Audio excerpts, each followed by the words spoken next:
Welcome to the Michelle Mission, Two Men, One Podcast, every black film ever made. My name is Vincent Williams, and I'm joined as always by my partner. Hey, holla at your boy. This is Len, a.k.a. Len. And tonight, we begin our yearly journey through the world of the supernatural, horror, and just, scary black flicks in BOOTOBER. BOOTOBER.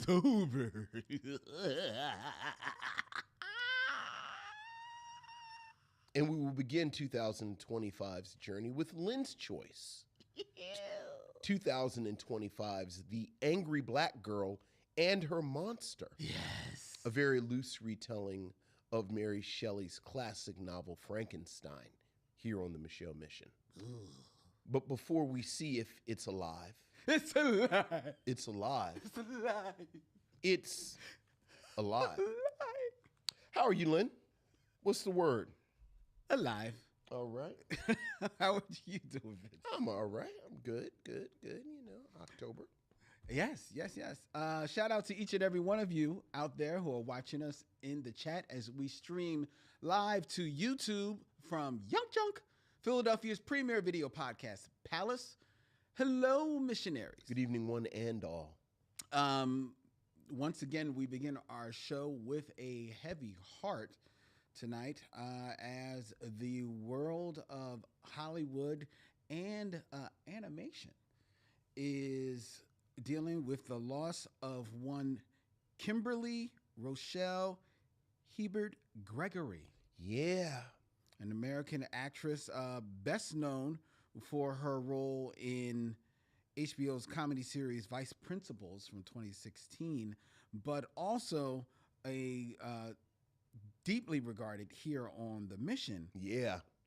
For voicing the character, the mother character of Nicole Williams in Craig of the Creek. Craig of the Creek. Which is a favorite here on the Michelle Mission, Yes, especially of Vincent. Yeah. I joke all the time. Craig of the Creek was the stealth blackest show on television. Yes, it was. In like 20 years about young Craig, who, as the title implies, has adventures in the creek near their house.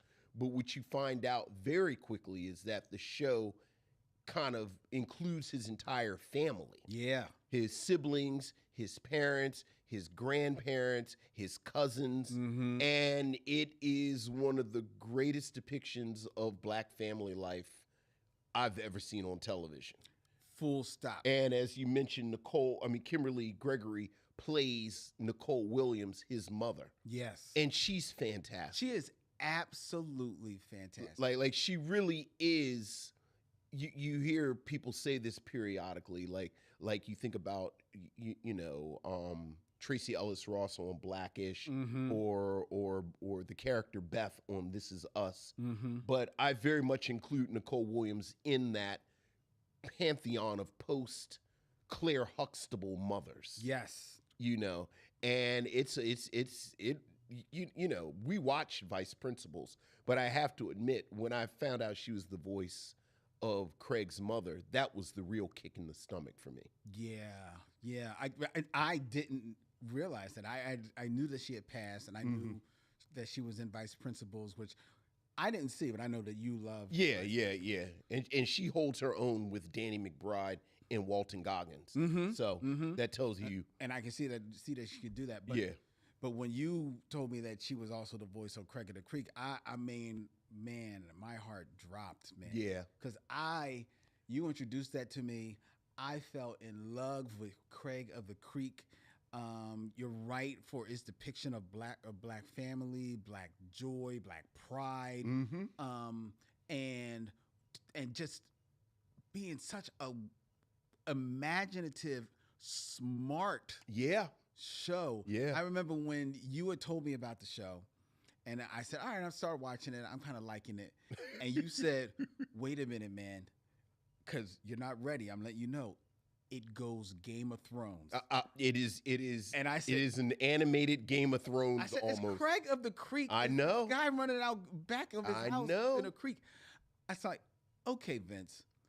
And man, I came back in within a couple of days, and I was like, yo, dog, this joint is insane. Look, the mythology of Craig of the Creek is insane. I think the modern the modern cartoons that we talk about, you know, Adventure Time, Steven Universe, you know, I think it's right up there with it. Oh, with, as easily. you said, just that expansive mythology. Easily. That doesn't seem like it would be, and yet somehow it is. I'll give you one better. Because the world of animation kneels at the altar of Steven Universe. Yeah. They do, right? Steven Universe was a very good show. I'm a huge Steven Universe fan. I am too. However, to me, there was a point in which Steven Universe began to, what's the word? Insist upon itself. Insist upon itself, or perhaps crawl up its own ass. Or crawl deep up its own ass. Yeah. Craig of the Creek never did that. Yeah. I would say, for my money, Craig of the Creek is a better show than Steven Universe. Ooh, hot take. I believe it sustains its mission from the beginning to the end. Interesting. It's a fun show. It's a funny show. It's got a mythology. It's got an overarching story that it's telling over its seasons. But that overarching story never gets in the way of you having fun. Never gets in the way of the characters actually developing. All of the characters, you talk about his family, they develop. Talk about his friends, all of them develop. Some of the side characters, they develop. And it at the end of Craig of the Creek, which basically is Craig of the Creek the movie, it ends and you feel 100% fulfilled. All the I's are dotted, T's are crossed. It was still as funny and as fun as it began. I think Craig of the Creek is better than Steven Universe. Interesting. That's not a bad argument. That's not a bad, because I do think Adventure Time kind of wanders off by itself. And I do think Steven Universe nails the landing, but I do think Steven Universe... It took a while. And it becomes almost a different show. It is a different show. It's damn near a drama by the end. I do think the consistency of Craig of the Creek, that's a really interesting argument. I guess I have no choice but to rewatch Steven Universe and Craig of the Creek from beginning to end and take copious notes on both of them. There will be charts and Post-its and highlighters involved. Dual whiteboards? Dual whiteboards. No, you've got other business to do. You got a whole lot of other secret mission business to do. Like I can have two whiteboards on opposite sides of the room. No. You got other work to do. Get like the Sharpies in different colors. No. Sharpies. We've already got you Sharpies on the other project. Sharpies. No. Okay. All right. No dry erase markers. Nothing. Right. Post-its. No, post these. But yeah, it's a real loss. Real loss. Yeah, so rest in peace. Rest in peace, Kimberly Gregory. I had a question for you real quick before we get into the show. Okay. Listen, both you and I went to a movie screening last night. We did. We went to see Tron Ares. We did. And I think the embargo is off. No, the reviews are coming out. Yeah, we can say what we think about the movie. In one word, what's your one-word review for Tron Ares? Wrong-headed. Okay, my one-word review for Tron Ares is dumb. Okay. And maybe that sounds reductive, but I just feel like it's really a dumb movie. Okay, however, that being said. I mean, should we expand on that a little bit? Or? No, it's not worth it. I mean, look, because I think that look, if you're a Tron person. Why? Quite honestly. Well, who's a Tron person? Hey, nerd shall not judge nerd. Okay. Except furries. They should probably be on a list somewhere. But besides that, nerd should not judge nerd. I think if you are a Tron person, you will be disappointed because I think Tron people as we were discussing before the camera started, like Tron is really vibes, like the aesthetic, like the It's Tron all about the aesthetic. is all it's about. Is iconic. Yes. And I was amazingly disappointed with how little of that aesthetic there was. And unlike other properties, I always felt like Tron was more sizzle than steak. Yes. Like, for instance, Alien Earth, which was just on, didn't have a lot of the xenomorph for it to be an alien show, but there are so many aspects to the alien mythology, you know, the nature of humanity, corporate warfare, what defines a person, predatory nature of the other. Yeah, there's other that even without the xenomorph there, it felt like an alien show because there's still so many of those themes that were present. I never really got that there were a lot of themes in Tron. There's not. It was just vibes. There never was. And Tron Legacy, the first sequel, was all vibes. So it worked. They just didn't spend as much time with the aesthetic. So it just felt almost, I didn't understand what the point was. Because it was dumb. Which then lands on. What's your question? But my question about this is, and you're talking about like Tron as this property, right? Yeah. Oh, yeah. But Tron Legacy was the first sequel to Tron. Yes. Right? And Tron, the original Tron, is from the 80s. Yes. Early 80s. Oh, yeah. Right? And it was mind-blowing at the time. Right. But it was all about the look. Yeah. My question to you, as they try to build this up into a thing, into this franchise of Tron, right? And I think they have screwed the pooch with this, right? I'm curious to see how well it does. The reviews have been tepid, right? Yeah. Is there another property out there that maybe it is time to let go and stop trying to build up these franchises? You talked about Alien Earth, right? Yeah. Now, I'll be honest. I'm not a hardcore Alien guy. I like the first three, and I think I've seen Prometheus and bits of other ones. Those kind of But so they weren't necessarily for me.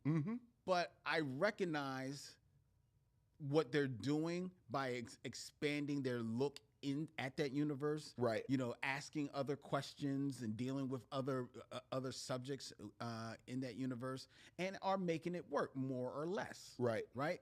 So if people are good, and the people that are alien people, because they are alien people, sure. You're one of them. I'm one of them. They are very pleased for the most part with where they're going, absolutely, with what they're doing, right. So God bless them. They're rocking on. Predator, in my mind, aren't they kind of like redoing the same movie all the time? And yet they have found a way to reboot Predator now. They're saying something. They're saying something about their universe. And it seems to be working. Predator Badlands looks like it might actually stand a chance of being a great, or at least a very good film. Right. And as we've said, the best Predator movie was made less than 5 years ago. That was Prey. So obviously... it's right. They figured out something like that. But there are other properties, and I'm gonna. And part of this question came up because we are in Bootober, sure, and in horror movies there are tons of properties that they just can't let go of. Right. You know, this whole Conjuring universe is still ongoing, but people seem to like it. It's making money. Sure, look, you know, God bless them. But I think they finally have let go of Nightmare on Elm Street. They finally have let go of Friday the 13th. Okay. Even though they've tried to reboot both of them. But I'm wondering if there's other properties, and it doesn't necessarily have to just be in sci-fi or in horror, that people maybe need to let go of. I will give you one. Okay. That I know they're going to do another movie. But if it were me, I would maybe stick with TV. And that would be? Call it a day. Star Wars. Yeah. See, this is the kind of I don't really like to talk about Star Wars that much because people get very like I can say that about Tron that it's all sizzle, no steak, because I can probably deal with the Tron people, but the Star Wars people, yeah, they go hard. I never really thought there was that much foundation in Star Wars. And I will say this about Star Wars, the same thing I would have said about Predator before a couple of years ago and Alien a couple of years ago. Before Andor, and the first couple of seasons of The Mandalorian. Apparently you can work with it. Mm-hmm. So I think Star Wars might still have some gas in the tank. And that's why I was going to say that maybe... But not just on television. The reason why I say keep it to television is because that is where it seems to be working. Right. With that longer form storytelling. But is it working on television or is it working because of the creators? Well, yes, it's working because of the creators. Right. But those creators are working in a longer form storytelling. Yeah. Right. I would say that more about Star Trek. Like if they never make another Star Trek movie, I'd be happy. I was going to say that too. Yeah. But I can't say that Star Trek as a franchise is not thriving because Star Trek as a franchise has returned to its original form, which is television. Okay. Now I'll tell you a franchise that I think we should just we're just finished with it, and not only should we be finished with it, but we should discount everything that happened after the first two, and that's Terminator.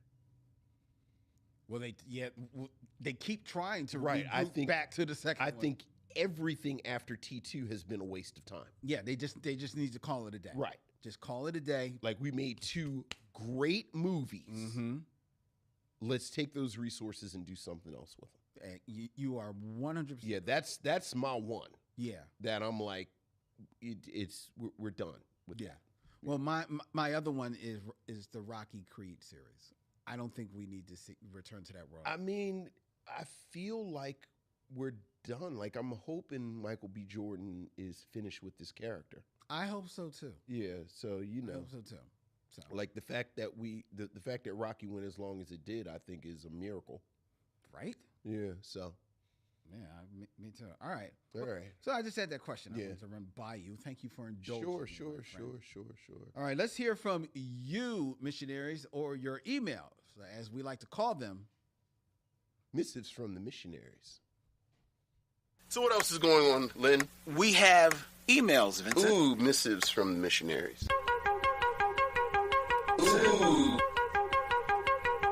Ooh. Ooh, missives from the missionaries.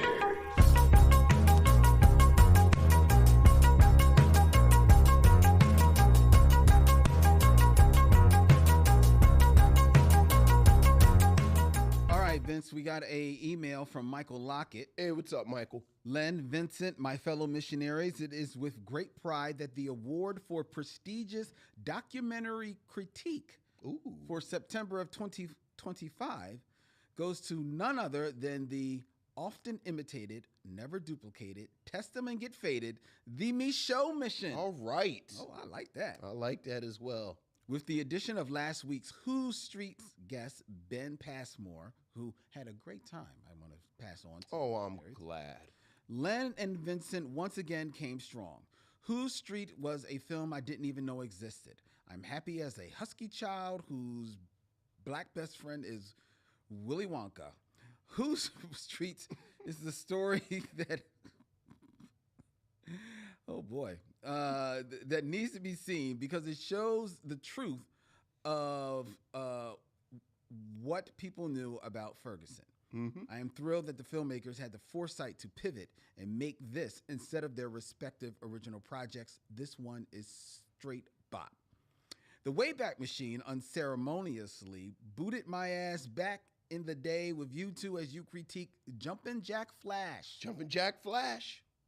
Outside of this film, reminding me that the song Jumpin' Jack Flash is in my top 5 Rolling Stones songs. Okay. None of us got much else. I don't have top 5 Rolling Stone songs. I don't like the Rolling Stones. Well, then neither do you. Commandant Webb, I appreciate you giving us the backstory on how this project ended up with Whoopi and Penny Marshall. One thing Hollywood is good at is giving back. One thing Hollywood is good at is giving black people and women projects with a bottom line of making a silk purse out of a sow's ear without a sewing machine, thread, rivets, silkworms, and no money. With all the talent stacked up in this movie, it still didn't deliver. Commandant Williams, thank you for pointing out the desexualization of Whoopi in this case, but more often than not, the vast majority of black people are portrayed in films with a predominantly white cast. Films like this really make me appreciate the films where we are treated equitably in all aspects of the process. I bet that if Kenya Barris and Tracy Oliver got their hands on this script and then handed it to Malcolm D. Lee, it could be something special for a young black actor in the lead role, maybe Quinta Brunson or Janelle James. Ooh, Janelle James is good too. Since I kind of threw Jumpin' Jack Flash into a fully formed black remake box, what modern artist or group would you pick to reimagine the title song? I instantly go to 3 distinctly different places. John Batiste for a soulful bluesy take, or Ray, who is very reminiscent of a young Rihanna. All the best, Michael Lockett. Who would you tap to do a remake of Jumpin' Jack Flash? Janelle Monáe. Oh, that's a good pull. That's a good pull. In my defense, I'm still sitting over here, and I didn't realize until this exact second that I want a Jumpin' Jack Flash remake starring Janelle James. The movie. Yeah, right? That would be amazing. That would absolutely be amazing. And you could do it. It doesn't even have to be called Jumpin' Jack Flash. It could be just like you tweak it. But you can take that exact same movie. You can take that, yeah. And stick her right in. Because she's funny. She does physical humor. She's sexy in a way that they wouldn't let Whoopi be. Yeah. Yeah, that would be fantastic. That would be really good. Yeah. So I was just keeping it Janelle. Okay, so Janelle James and then Janelle Monáe on the remake. You know what? I'm just going to co-sign on that. Yeah. I like that. I like that. Sure, I can't do any better than that. Appreciate that. That's cool. All right. I'm connecting things. It's a weird. Oh, wow. It's what you do. Right. All right. Well, that is our emails. All right. That is it. Quick, fast. Hey. I like that. Thank you, Michael. Thank you, Michael. And thank each and every one of you. And hey, if you want to have your thoughts shared here on the Michelle Mission, you can email us at michellemission@gmail.com. That's MICHEAUX, MISSION @gmail.com. I did have one little other post I wanted to mention. In our review of Beats, Rhymes, and Life, we had asked about Ali Shaheed, and friend of the show, Randy, a.k.a. Arson, the Voice of Reason. Yeah.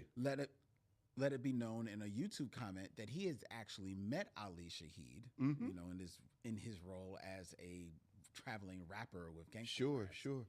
And he said that Ali Shaheed is indeed a very humble brother. Okay. And also one of the nicest persons that he ever met. I've never heard a bad word about him, so that tracks. So that's really dope. Good to hear. Very nice, very nice. Shout out to Randy. Shout out to Randy. And shout out to everyone. We invite you to become a patron of the Michelle Mission. For just $5, you can help support the show because studio time doesn't come cheap. Watching films doesn't come cheap. When we go on the road for different things, it doesn't come cheap. But for $5, you can help the show and gain access to exclusive content like our binge lounge, which we have up there right now, where Vincent gives his thoughts on Jordan Peele's Him. And these are thoughts you definitely want to hear. We have serial killers, Vincent and I talking about comics and cartoons of the past. We are in the middle of our review of the 1977 lineup of Saturday morning cartoons. A bizarre lineup. Yes, it is about to get more bizarre because we got a part 2 to do. Yeah.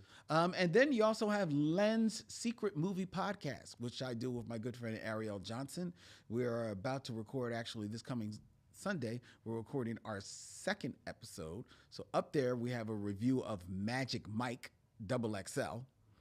And next week, we are reviewing They Live. Nice. One of my favorite movies from the 80s, too. It's a good joint. Definitive cult classic. So give us 5 on the Black Hand side. There you go. Patreon.com. Search for the Michelle Mission. All right. Now it is time for the Game of Kings. Game of Kings. 6 Degrees of D'Urville Martin. All right.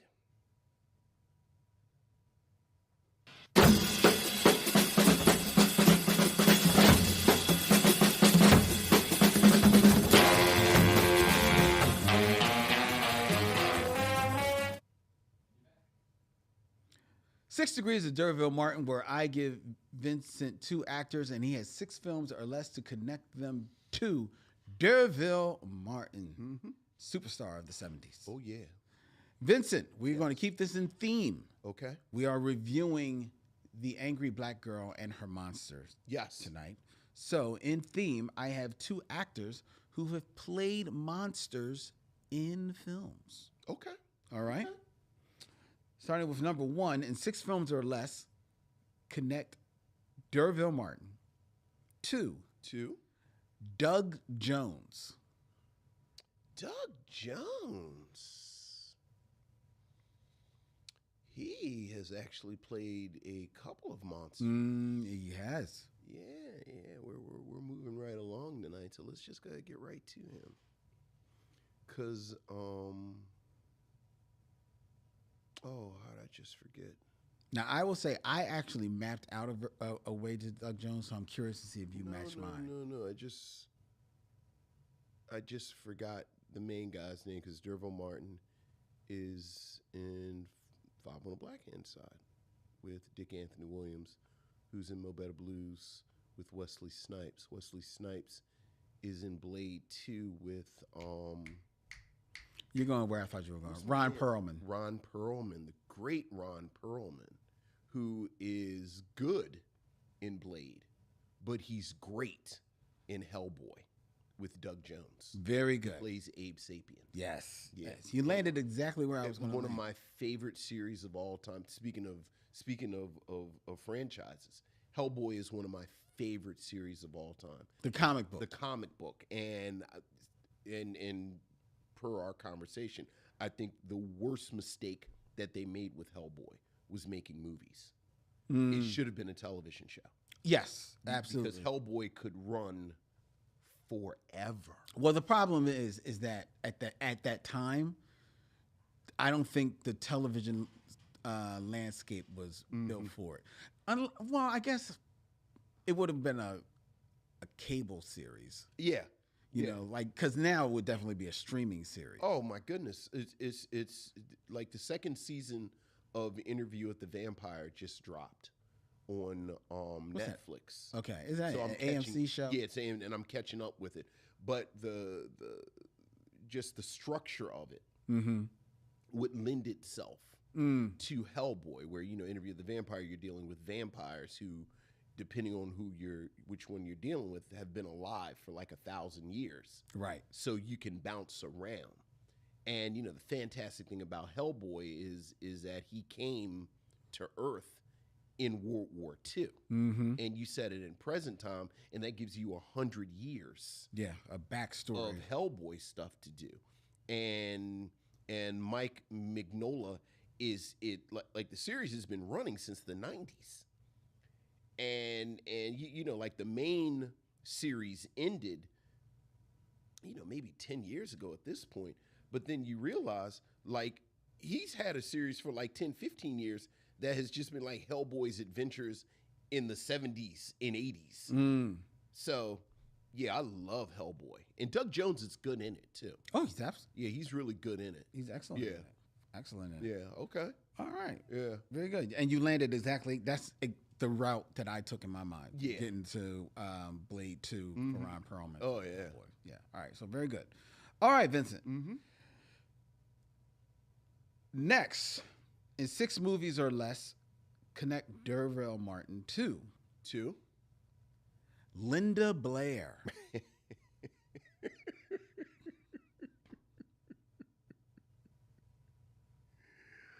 Oh, Linda Blair. I didn't know that she tickled you so.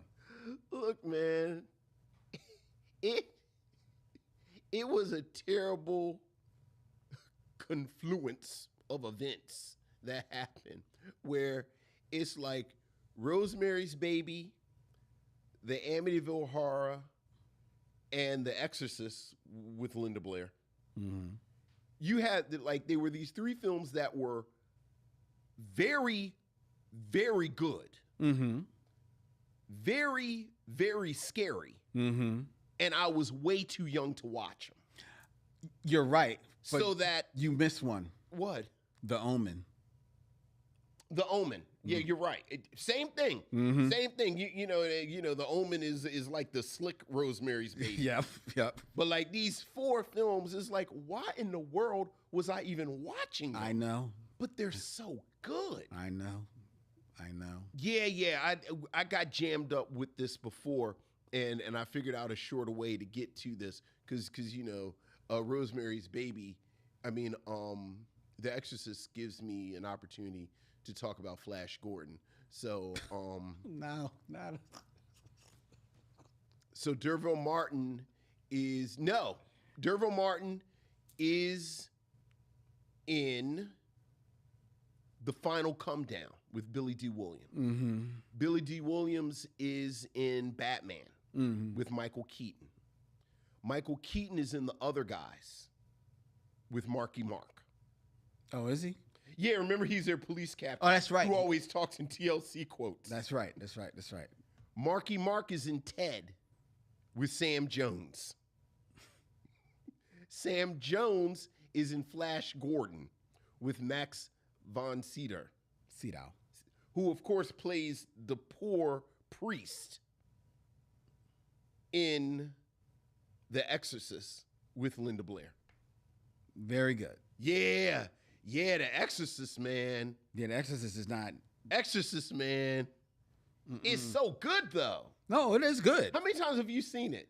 I've probably seen it about 3 or 4 times. Woo! Because I saw 3 or 4 times. Because remember, recently, in the last few years, they put out the version with like deleted scenes and renewed special effects. Where she was doing the crab walk down the steps in a commercial. Dude. That commercial scared me so much. I would turn the channel from the commercial. So you haven't seen it since? Oh, I haven't. The version with her crab walking down the steps. You never saw. I've never seen that version. I said, "Oh, this is some bullshit right here." No, you're right, because the crab walk is bad enough. There's more. There's more, because what else there is in there is her face, just like subliminally, like just flashes. Yeah, see, like every once in a so while. they added some more double effects. That Jordan's like, you're like, yo, it's just not ready, dog. Yeah, I watched it once when I was way too young, probably with my dad. Like, this is 100%. I was with my dad, and my mom told me to go to bed, and my dad said, "Leave that boy alone. He ain't bothering nobody." And then I was like, "Yeah, I'm up with dad." And then about 20 minutes into it, I was like, I really want to go to bed, but I can't be no punk. I got to stay out here with dad. And then I watched it again when I was like 16, 17. And I was like, "Oh, well, and I watched it again. I was like, yeah, I'm never watching that again. It was really, really good, but I'm too old to be sleeping with the lights on. I've shared the story here, how I was hanging out with a buddy of mine who had 2 sons, and I had my daughter. Speaking of Blade. She was 4 years old, and his sons were like about maybe about 2-3 years older than her, and we all went to see Blade 2. Yeah. And Olivia was sitting up front with her 2 sons and eating popcorns, seemed to be enjoying herself, having a great time. We hung out the rest of the day, was fine. Cut to, it's time for her to go to bed. I lay her in her room, read, turn off the lights. I go in my room. I'm sitting in there, and the next thing I know, I see the shadow in my doorway, and it is Olivia with her blanket in hand, bawling her eyes out. And she's like, I'm scared. I was like, come, baby. Come, baby. She was scared of Blade, man. Yeah. Oh, yeah. Oh, yeah. Yeah. Dads taking kids to inappropriate movies for decades. Since 1941. Right. Hanging with dad. Hanging with dad. It's a little different when it's just you and dad. Hey, he's going with me to the movie. What y'all going to see? Hang 'em high.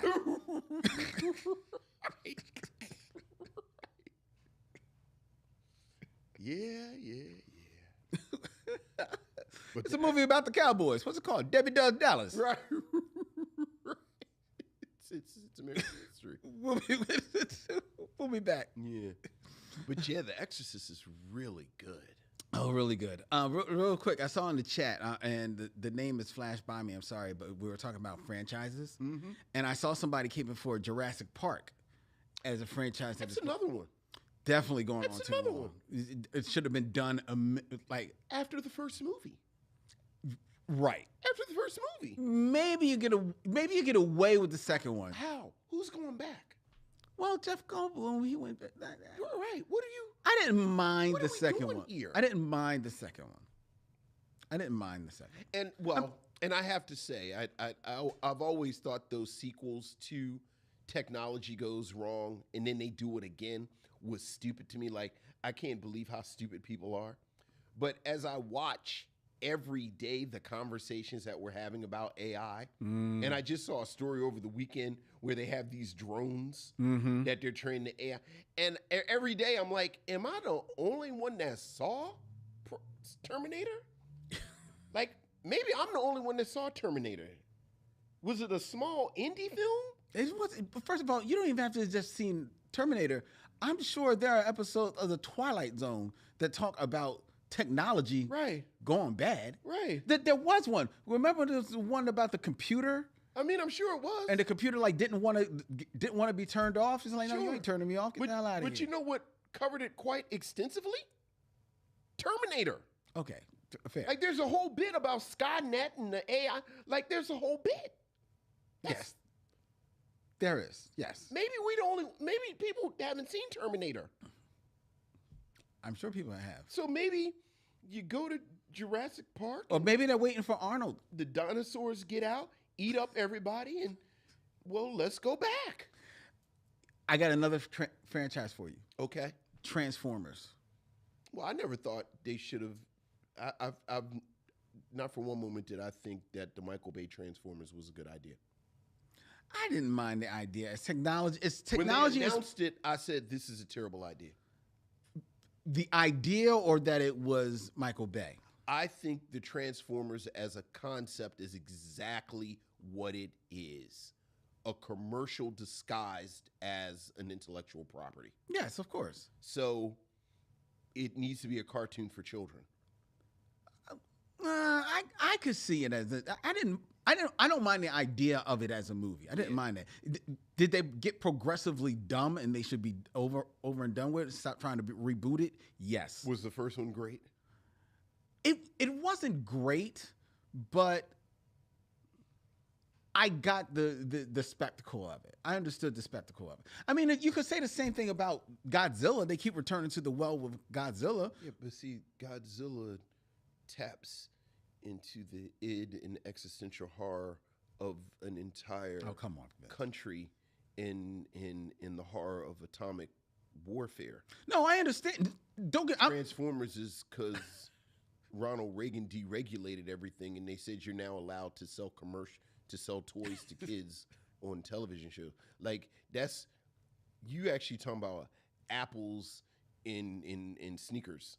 Well, I'm talking about the spectacle of it, honestly. Okay. And I'm not. And don't get me wrong. I am not knocking Godzilla. I love myself some Godzilla. But see, even the whole thing about the Transformers only makes sense when you realize they keep adding stuff to sell more toys. Like they come to Earth. Well, yes, and they're done. As cars and planes, and now they're going to be disguised as dinosaurs. Like that doesn't make sense until you realize they're trying to sell toys to little boys. No, I then it's understand. like, okay, well, which is why it should be a cartoon. Okay, well, I understood the idea of doing it as movies. I didn't have a problem with them doing it as movies, but the movies weren't that great, and I think they should dead them. Yeah, just no more. Okay. No more. No. Okay, I agree. That's all. Thank you. I would have said that at the very beginning. We saw Michael Bay to do a Transformers movie. You know what? I don't think we should do any more Transformers movies. We haven't done any yet. Well, G.I. Joe never really worked as a movie franchise, G.I. Joe but I have the exact same argument for G.I. argument for G.I. Right. Fair enough. But hey, they made Barbie work. Should they do a Barbie 2? No. My thoughts exactly. I think Barbie is very much a done in one. I think so too. Yeah. I think so as well. Very, very good. And they shouldn't. Well, there you go. And did they make a Barbie movie or did they make a movie about Barbie? So it's like the Lego movie. It's a movie about it, not, you know. But they did do a Lego movie too. And I don't think they should have. I agree. Yeah, even though I thought it worked more than it should have, it was still diminishing returns. I'll tell you another franchise that they should stop. Okay. But another one's coming out. It's Toy Story. Yeah, but you can't. Yeah, That's a juggernaut. That's like trying to stop. I mean, That's but like they're just waiting for the one to fail. Yeah, I don't think it's going to fail. Well, I don't think 4 did okay. Look, I don't think 4 did the numbers that they thought it was going to. Story and Cars, they gonna make them from now on. Well, they stopped making Cars. Have they? There haven't been any more Cars. It's been 3. That's it. I can tell you, I've never actually watched Cars. I had to watch 1, but I haven't seen any of it since that. Yeah, but Toy Story, I think, is just. And Cars is kind of like moved over to television. Right. It's like Toy Story and Shrek. They're like forever. Shrek isn't forever, like, even though they're bringing back Shrek. Shrek thought they were done, but they're doing Shrek again, and I think they're doing Shrek again because Mike Myers can't sell anything else. Right. I just assumed he needed like a third castle. Whatever. I don't know. He's got mortgages on his castles. All right, that's it. That's it. That's all. Toy Story 4 grossed.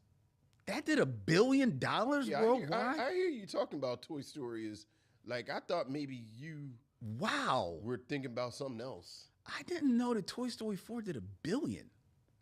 Dude, I knew 3 and 2. I mean, I knew the other ones did. Toy Story is wow.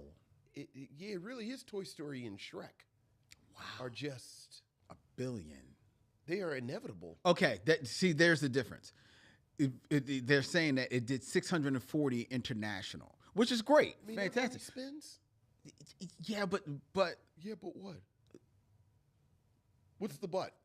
The but is that means that it did only 300 domestic. Yes, and it did 600. I'm sure they would love for that number to be bigger domestically. Why? Does that money not spend? Is that different money?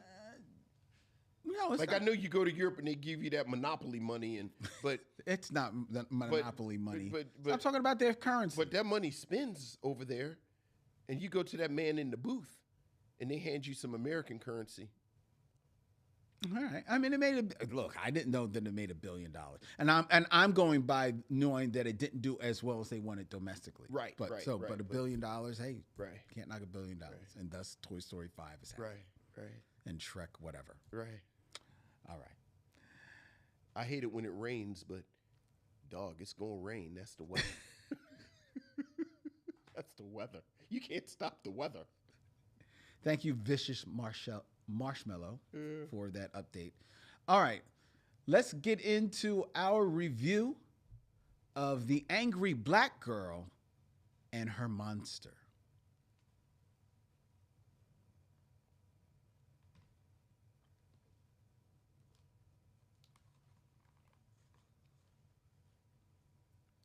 The Angry Black Girl and Her Monster, a 2023 science fiction slash horror film, is about Vicaria, a brilliant teenager who believes death is a disease that can be cured. And after the brutal murder of her brother, she embarks on a dangerous journey to bring him back to life. This loose retelling of Mary Shelley's novel Frankenstein was written and directed by Bomani J. Story and stars Lea DeLeon Hayes, Denzel Whitaker, and for fans of The Wire, Chad Coleman. Mm-hmm.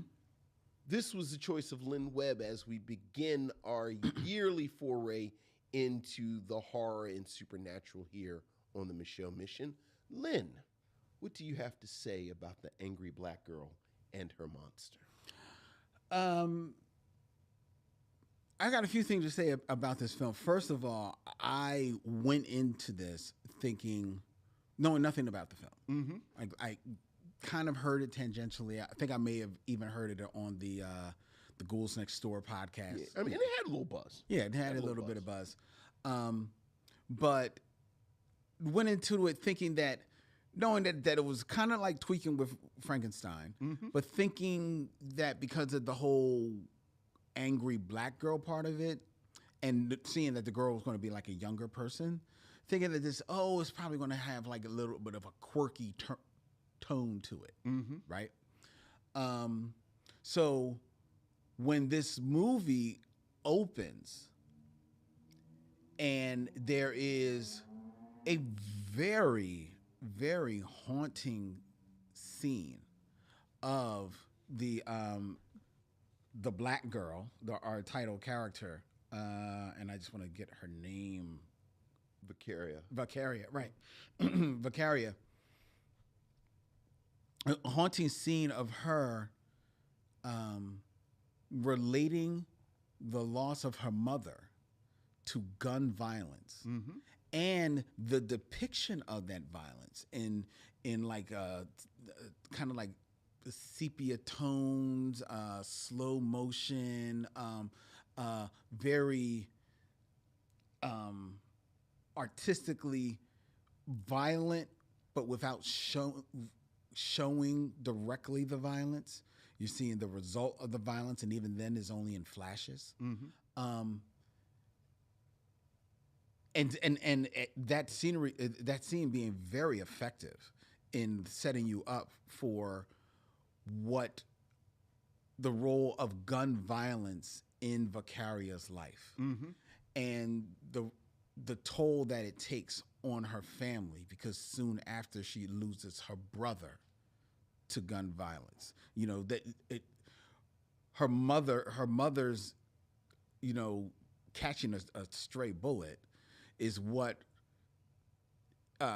ignites anger in her brother that turns him into, you know, away from, you know, more of an idyllic life into the streets, into the gangs, and then he falls victim to gun violence.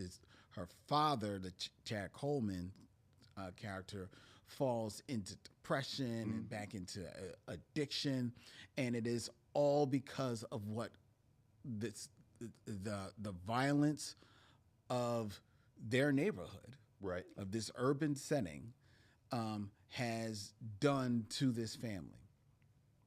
And throughout it all, Vicaria, in a love of science, a respect for education, I think turns to the study of death as a symptom, and tries to find a way to deal with death as, I think I can find the answer to death. Right. right? The other side of it. Right. I can cure it. I can cure death because it's nothing but a symptom. It's something to be cured. And that becomes her mission. And you can see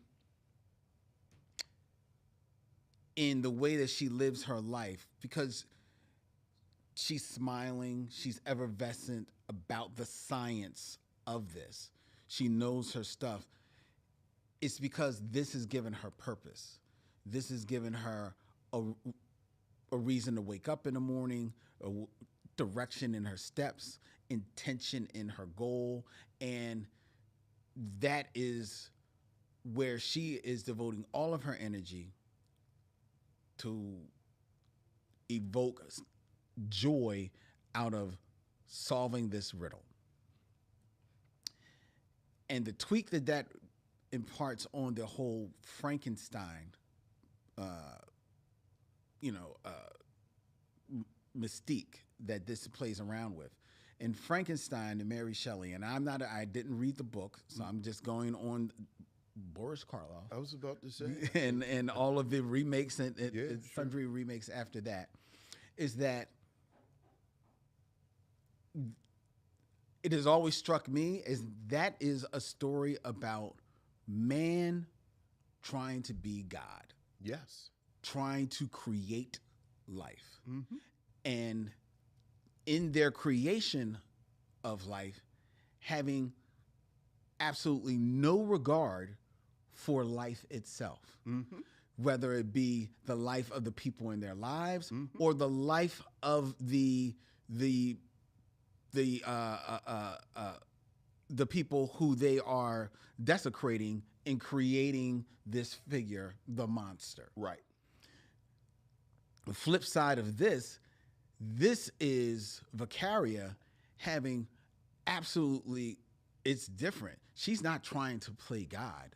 She is trying to fill a hole in her heart, mm-hmm. fill a hole in her family's heart, trying to reignite her family by trying to bring her brother back to life. Right. She was unable, she was too young to do this for her mother. She feels that she can do it for her brother. And she wants to bring him back to life because she feels that it was unfair that he was taken from her. That is solely her mission.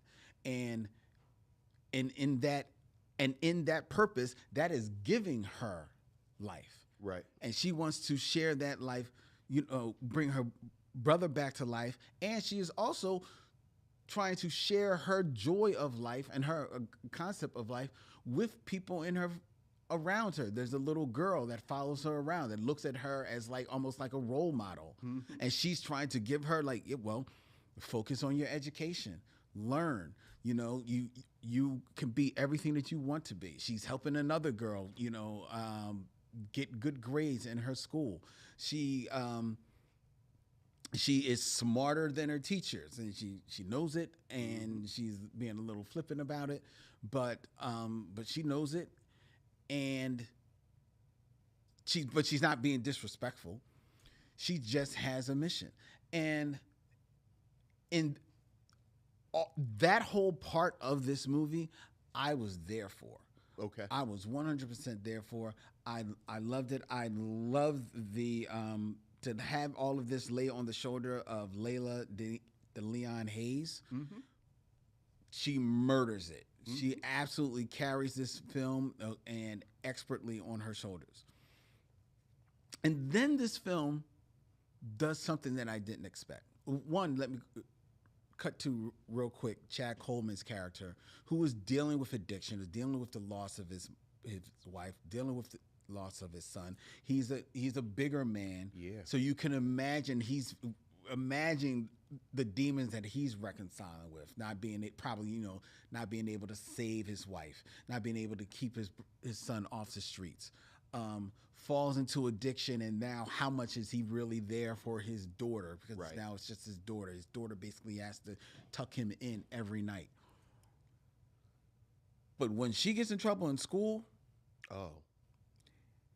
he shows up in that school and he is daddy on the spot. Oh, yeah. Because I'm dealing with my demons, but I know what my daughter is. Right. And I know what she is not. Right. And you are not going to, you, Miss Teacher, are not going to tell me what my daughter isn't. Right. And that is a good student. And she is going to be here. She's going to be a good student. And all this other stuff, that's all BS. I don't got time for that. Fantastic scene. Absolutely fantastic scene. But where this movie takes a bit of a twist, her brother who died got involved with the gang, the local gang, in this housing project where she lives. Yeah. And if they ever say the city, I don't believe it. They do. Yeah, I don't think they do. But it's definitely an urban setting. Yeah. Kind of like reminiscent of The Wire a little bit. And you see Vicaria has some run-ins with the gang there, the dealers, and they are a gang. I think they're Bloods because they got like red handkerchiefs. But over the course of the film, and I don't want to give this away because I don't want to spoil this movie because I think this is a movie that people should check out. The antagonist of the film, yes, all of a sudden is her sidekick. Yeah, Kango. Kango is her sidekick in this movie. Kango. And when the when it makes that turn, it's earned. Yeah, it's 100% earned. It doesn't feel false. It doesn't feel like it's trying to become something that it's not, and it actually ignites the ending of the film because it gets into a little bit of a stop and repeat of beats a little bit in the middle, but it kind of like gives some energy towards the end of this film. Yeah. And I was like, yo, okay. I didn't see that coming. I didn't see, which then offers a commentary on Vicaria and her viewpoint on life as what versus Kango's viewpoint on life and what they both feel like they need to do to get through life. Right. And they're not as far apart as they thought they were. Yeah, yeah. And I at the end of the day was like, wow, this movie really sold me. And not that I wasn't enjoying the film, but I thought it was one of those films that once you kind of like see how things are going, you think you can kind of like write the ending and see where this is going. And I didn't. Did it land where I kind of thought it would? Yeah. But the route there, I didn't see it getting there at all. Ultimately, it lands there. But the route taken, I didn't see at all. Okay. And considering that a lot of these actors outside of Chad Coleman are like very like first time or very like independent actors on this. Bomani J. Story directed this film. This was a fun movie. Yeah. I really enjoyed it. Yeah, I liked a lot of this movie. I liked a lot of this movie, and a lot of what I liked is apparently what you liked. I thought this cast was great. Thought it was a great cast. I thought as the person who shouldered the bulk of the film, that Lea DeLeon Hayes is a wonderful young actress, and I hope that she does a lot. I think this was a great depiction of an under-resourced, whatever euphemism you want to use for poor black people, neighborhood. Yes. But it was actually a neighborhood. Like, I thought there were narrative moves that were made that I thought were really smart. Like, there's never a moment where, as you say, the main antagonist, Kango, is the unseeable, unknowable kingpin, and there's a mystery about Vicaria. They all know each other. Of course. There's a moment where they're all within 20 feet of each other. And they say, Vicaria, is that you? And as you said, this this gang leader, Kango, makes these narrative moves that aren't like, he's not Nino Brown. No. You know, just because of the nature of his profession, just because the nature of the economic framework of this community, he is the drug dealer. He is he is a criminal, but he operates in a way that is understandable. Yes. I think as a riff on the Frankenstein stories, you said you didn't read the novel, but you've seen the movies, and I think just sort of as a pop culture phenomenon, everyone knows the generalized beats of Frankenstein. There are these hints that Vicari is the mad scientist, and I love that. Like, there's a very graphic scene of her sewing up bodies that I like the fact that Story didn't back away from that aspect of the Frankenstein mythos. Like, there should be a bit of body horror. There should be a bit of acknowledgement that she is utilizing this meat. There's a moment early on where she wants to scare off a child from where she is working, right? Where she displays a bit of the mania that I like in Frankenstein, and I loved all of that. I think where I moved from love to like, honestly, is that he didn't lean into the Frankenstein as much as I wanted him to. You know, whether you read the book or you've seen the movies, I think the thing that is consistent in both Mary Shelley's book and the movies, as you said, Frankenstein is the monster. Right. Because this creating life is an affront to God. So that very quickly, whether you're talking about the most famous version with Boris Karloff, or you're talking about the novel, very quickly you see that the doctor is the one. Right. Who is the real monster. Exactly. And that the creature is an innocent. That's the sympathetic figure. And the decision to make the raised monster, in this case, the body of her brother, into almost, speaking of horror movies, a Michael Myers Halloween character, I found disappointing. And what I always say about disappointment is that kind of built into disappointment is a compliment.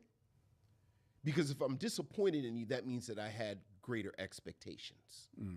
Like, there are some people that I'm never disappointed in because I have no expectations of them whatsoever. So if I'm disappointed in you, that means that I thought you could do better.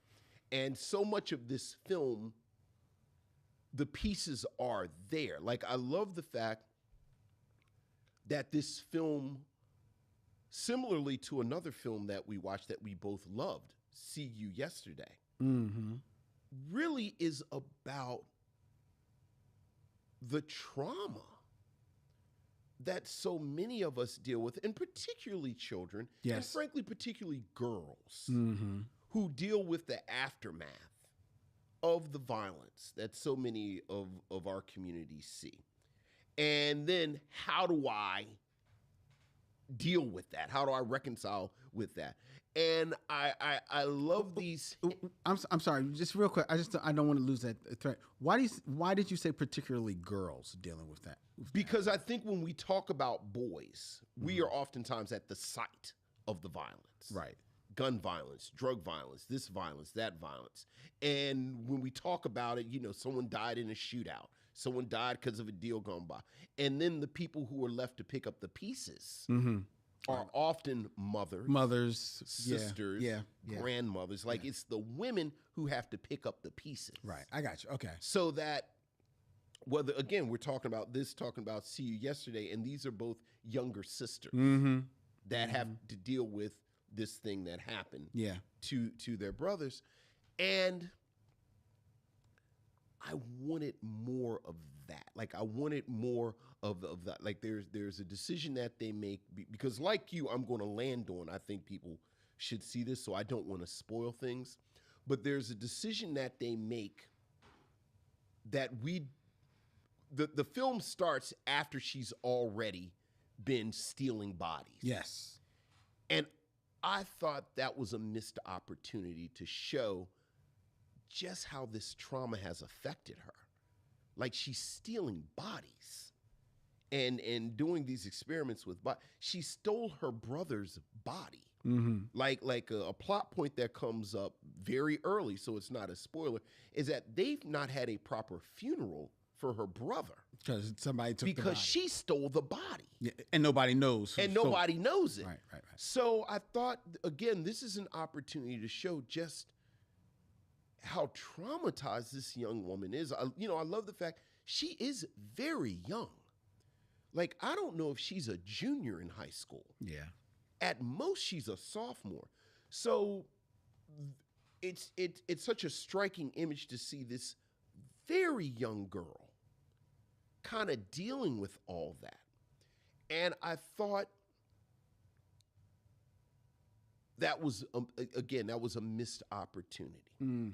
Having said that, a lot of that, again, this is now the bulk of the film where again, this raised monster becomes a Michael Myers monster bit, and now she is trying to fix it instead of she is the Frankenstein figure being the monster. I thought the last 15 minutes actually crackled. Yep. Like, actually, like there is something that happens in the last 10, 15 minutes that retroactively I thought made this film great. Mm-hmm. And for a film that I love the beginning, I actually love this concept. Story makes a narrative move that I wouldn't have made, but if I should make my own movie, this is movie. But I thought it absolutely nailed and stuck the landing. Mm-hmm. So that, like you, I end up really liking this film too. Yeah. I do want to mention, you talk about the scene of where she is stitching the bodies together. Yeah, oh yeah. And it's a very graphic scene. Yeah. Very graphic. And she's all but chuckling like a mad scientist. She is. Yeah. My one note about that scene, though, is as smart and aware as she is, she did all of that with no gloves.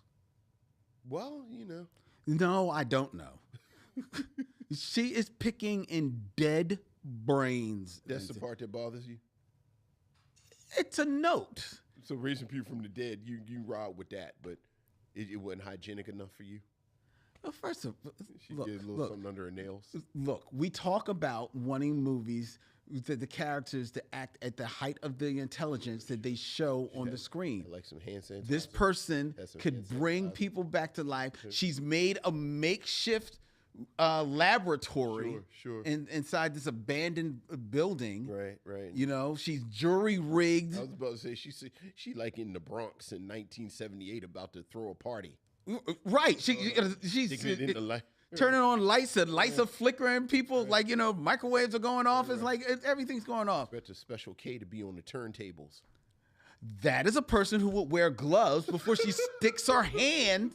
She is literally holding a heart, Vincent. Well, she was holding a heart with no gloves. That's the part that's your note. It's a note. It's a note. Yes. Okay. Yes. If I was with Shudder, who produced this, that would be my note. We need to reshoot this or maybe fix it in post. Can we get at least one scene? Like a green screen and put the gloves on her? Something. Yes. Something with the gloves. I'll give you $5,000 of special effects to turn that moment. Put the gloves on. Her. At least on the heart. At least on the heart. That bothered you the most. It's a note. Right. I'm saying it bothered me. Okay. It's a note. Okay. I have a note for it. You have a note. All right. That is my note. Sure. Okay. That's all. It's a note. I still like the film. Yeah, I know.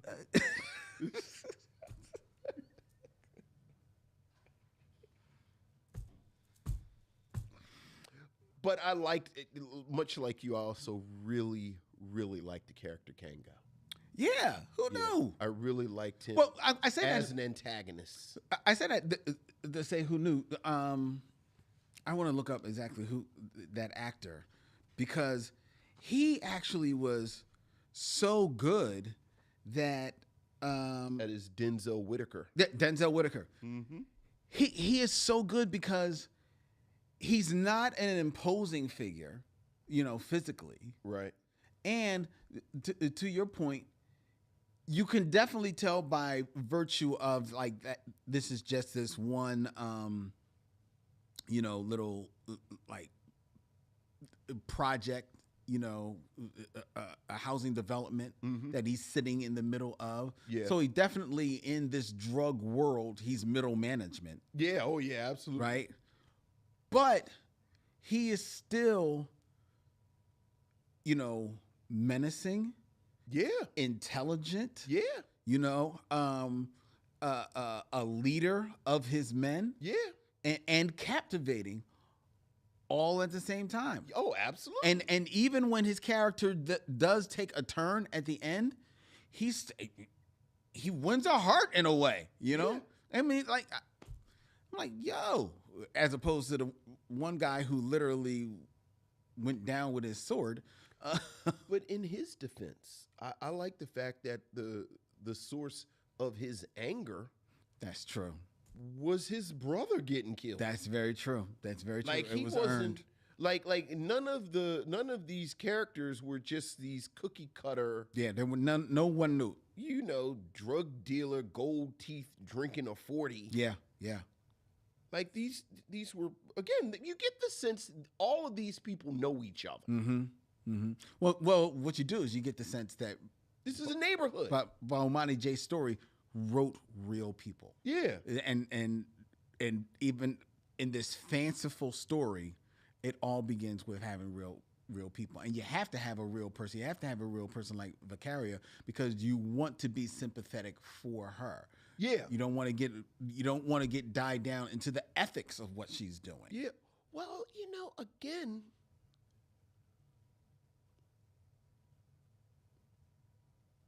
I love the message. And again, I immediately thought about See You Yesterday. Oh, yeah. Because that's the movie I thought the tone would be. I love the message that you can't fix this. Mm-hmm. Time travel, raising corpse from the dead, that's not going to fix this trauma. That's not going to fix this situation. Yeah. I understand why you think it will, but it's not. Mm-hmm. And yeah. Wow. Interesting. That was also kind of like the story of the Marvel series Ironheart to a degree. Look, again, I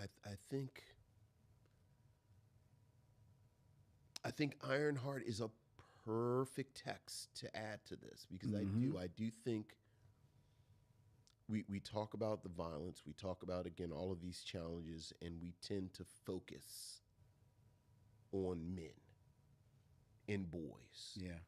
Men get hurt, this, that, and other. Boys get pulled into this, that, and the other. And certainly, not to say that women don't have to deal with violence personally and it affects them.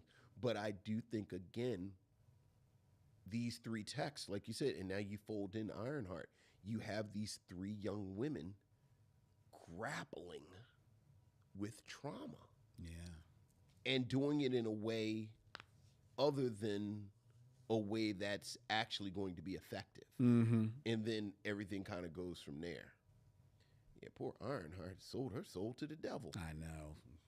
I don't know if we're going to get another season. I know. Like we just reread and just sold her soul to the devil. Like, that's it? That's it?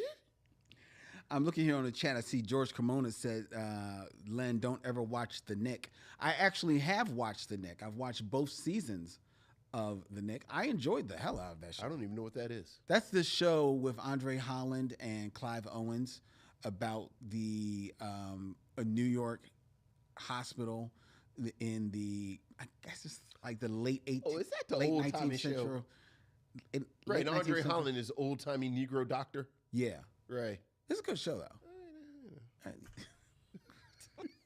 What the hell was that? It's not. I have very little tolerance for old-timey white people. But it's a.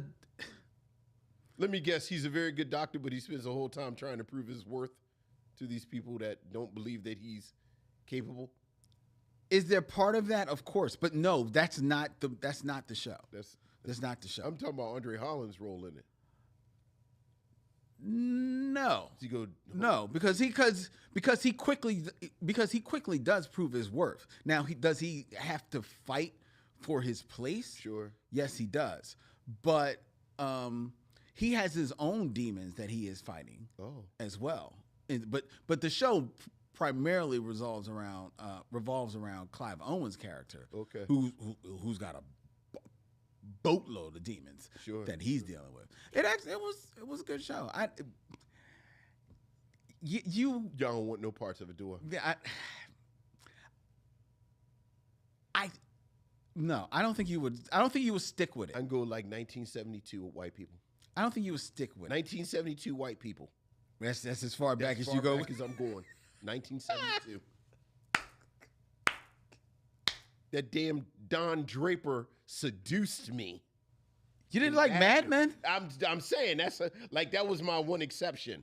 That's excellent. Like Mad Men pulled me in, that damn Don Draper. But besides that, I go 1972. Ah, Vincent. Yeah, because before 1972, I'm not. Yeah. Oh, come on, Vince. They're gonna be saying some. Yeah, they're gonna be saying some wild shit, huh? I don't have to.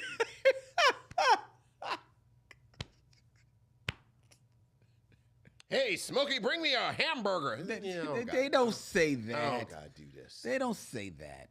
That doesn't happen in this at all. We don't want no colors in this malt shop. Yes, I don't. They don't. Well, they don't say colored. Well, exactly. I'm trying to keep it cute.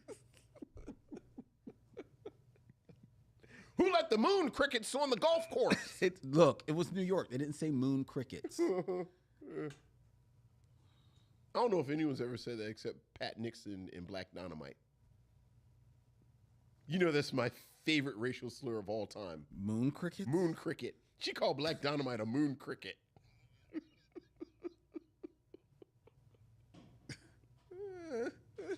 Moon cricket. I said, Pat Nixon is on some old fourth dimensional racism. She called him a moon cricket.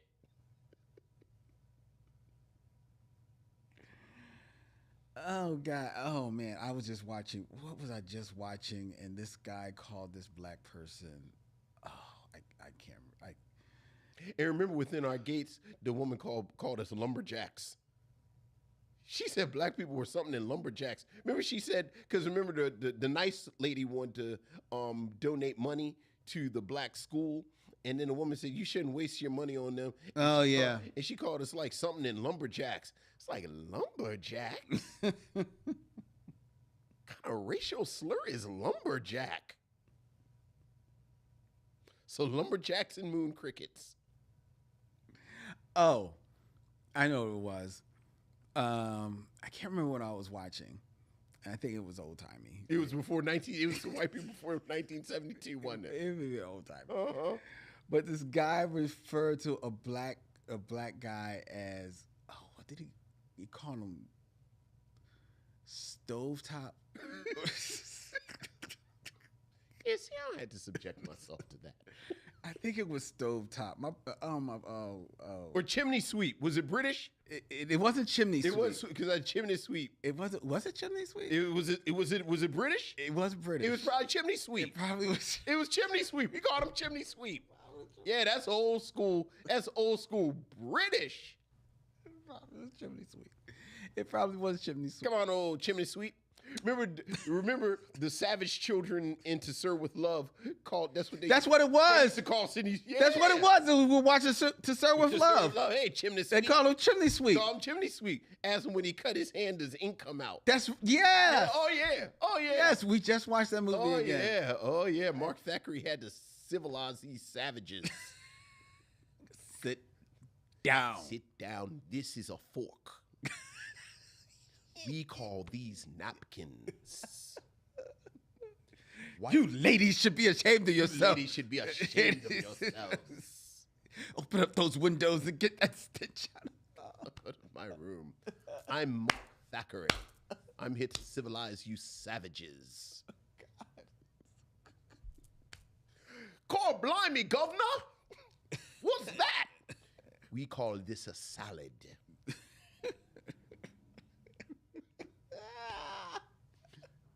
But the question is, I love to serve with love. That's that work right there to serve with love. Oh, God. Thackeray couldn't get a job as an engineer, so he had to civilize these British savages, listening to rock music and wearing mini skirts. Yeah, but what was that dance he was doing? Remember when he dances with the girlfriend? Because he don't want really, It's all like this. The question is, would you recommend The Angry Black Girl and Her Monster? Absolutely.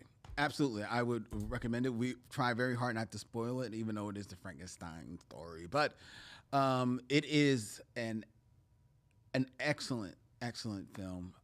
And you're right. It does get a little graphic.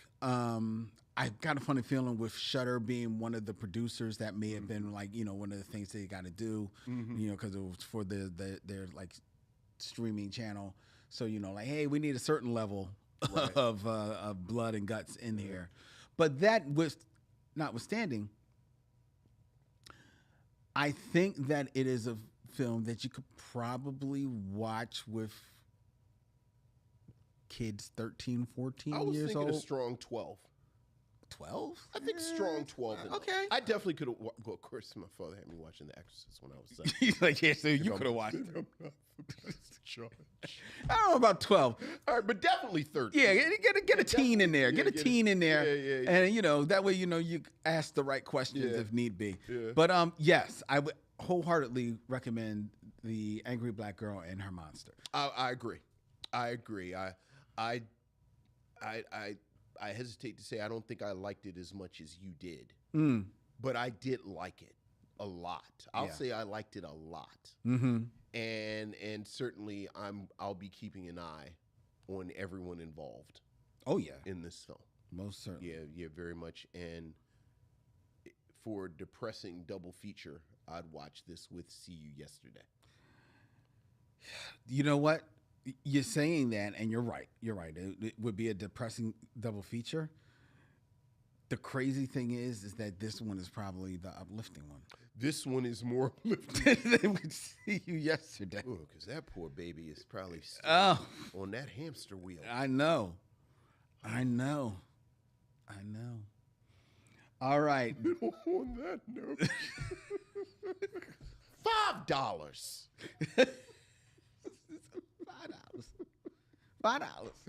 $5. That's all. $5. You could join us on Patreon, where I'm going to see if I can convince Vincent to do a video of him doing Mark Thackeray's dance from To Serve With Love. Will you do that for Patreon? Sir, come in. If we graduate, would you dance with me? She was so inappropriate with him. She was. He was trying to keep a distance. He was doing his thing, but he was trying to keep a distance. Right. But but then like Lulu was out of control. No, that wasn't Lulu. Oh, that wasn't Lulu. That was a little blonde-haired girl. Blonde hair, yeah. Because her mother was also sniffing around Mark Thackeray. No, her mother wasn't. Her mother. You're thinking about the other teacher, right? Who looked like her. Who mother. looked like her mother. She could have been her. mother. No. All the blondes in here wanted Sidney Poitier. Right. And remember the old lady at the fruit stand who gave him free fruit. Oh yes. I don't think she was just talking about fruit. Oh, never mind her. The old ladies that were on the bus in the beginning of the movie. Right. Oh, I like to stick her this way, girl. Oh. I don't understand what you're saying, but it sounds nasty. Oh, it definitely was. It definitely was. She was squeezing his leg and everything. Oh, man. No. Now, on that note. That is our review of The Angry Black Girl and Her Monster. Before we tell you what we're going to be reviewing next week, I invite you to follow the Michaud Mission. Two Men, One Podcast. Every black film ever made. You can go to michonmission.com and you can check out all of our past shows. You can see our special events, which is coming up, sure enough, October 22nd. Wednesday, October 22nd at Bryn Mawr Film Festival. The Michaud Mission returns along with Stephanie Watts of the Be Real Black Cinema Club for the Be Real Michaud screening series as we present Death by Temptation on the big screen, one night only. Tickets on sale right now at brynmarfilm.org. You can follow the Michaud Mission on the social media of your choice, whether it be Instagram, Facebook, TikTok, at Michaud Mission. Find the Michaud Mission wherever you find podcasts, Apple, Spotify, and on YouTube, where you can subscribe, hit the bell, and be notified of when we go live or when we put up all of our new videos and shorts that we put up all week long. The Michaud Mission is also a proud member of the Believe Podcast Network. Believe, BLEAV.com. Every sport, every topic, everywhere. Just like the Michaud Mission, which streams live every Tuesday night at 7 p.m. from Young Junk, Philadelphia's premier video podcast palace. Go to youngjunk.com and get yourself booked in one of their fabulous studios. They've got everything that you need for podcasting. They've got cameras, they've got microphones, they've got producers, they've got cords, they got teleprompters, they've got water, they've got it all. The only thing that they don't have are Jolly Ranchers. Can we get some Jolly Ranchers? Preferably apple. Do you like apple Jolly Ranchers? So ethnic. What do you mean ethnic? I didn't say blackberry. I said apple.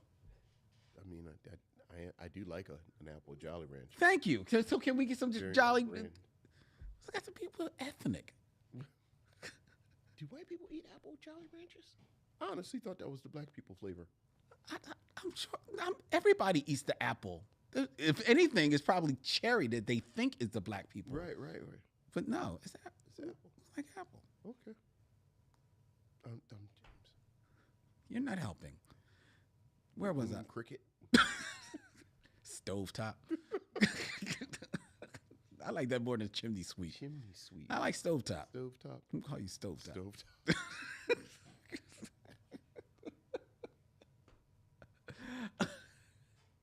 Where was I?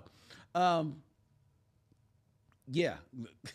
Meanwhile, Terry's over there, right in the middle of my plug. Like, damn. Like, yes, youngjunk.com. Check it out. All right. Next week here on the Michaud Mission, we return with Vincent's selection for our stop in BOOTOBER. And we have a film that not only deals with scares, but it deals with identity and race and everything in between. Next week, We Strangers. Right here in BOOTOBER on the Michaud Mission. Kirby Hal Batiste. Okay. Until then, he's Vincent, I'm Len. In parting, we say, we'll see you when it's time to meet again.